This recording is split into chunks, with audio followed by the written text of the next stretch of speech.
We've been asked as the Progressive Coalition to sort of pursue that within our churches to see if there was anybody who would be interested in entering the law enforcement field.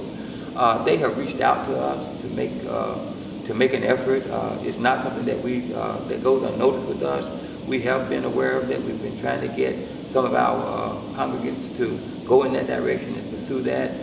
Again, as Dr. Hinton said, they're not really pursuing that as a career, but when I was on the fire department, we had a recruitment team of looking for diversity, and so I think it can be one of the top priorities that you can put a team together, that you would go out to maybe HBCU colleges and looking in the area to increase your diversity. But again, we are aware, and we have been working with the police departments and other agencies, the sheriff's department as well, to try to increase that diversity.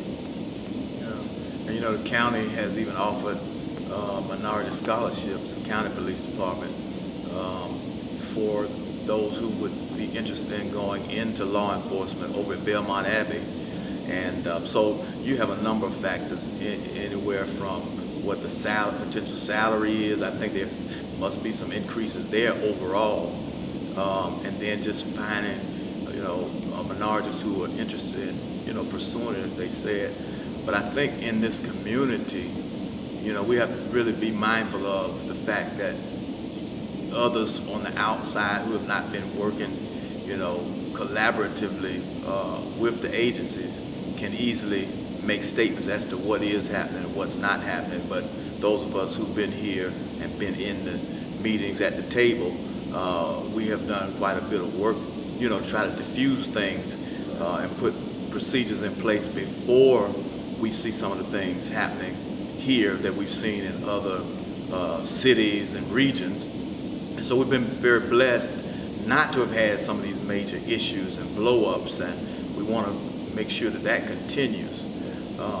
But I would caution anybody from making their assessment from the outside. In a lot of cases, that this thing would have gone the totally other way if it had not been for somebody with a cell phone. So that shoots holes in this whole thing. Right. And I've got two young men now, rather, 19 and 22.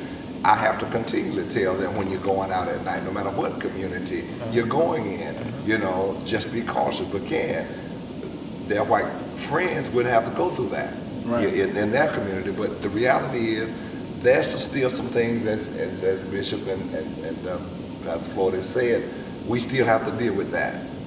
That's not in that's not saying every police officer would do that, not in every community, but there's still some realities that we still have to face. And so we thought that things that begin to die down, but again, with the emergence of pockets, we still have to, unfortunately, that's still a reality in America.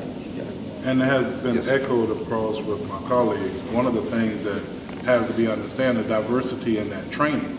Because like I said, many white congregations wouldn't have to teach their children how to approach a police officer or how to act at a stop. But it's a fearful thing to have children his age to be, stopped by the police.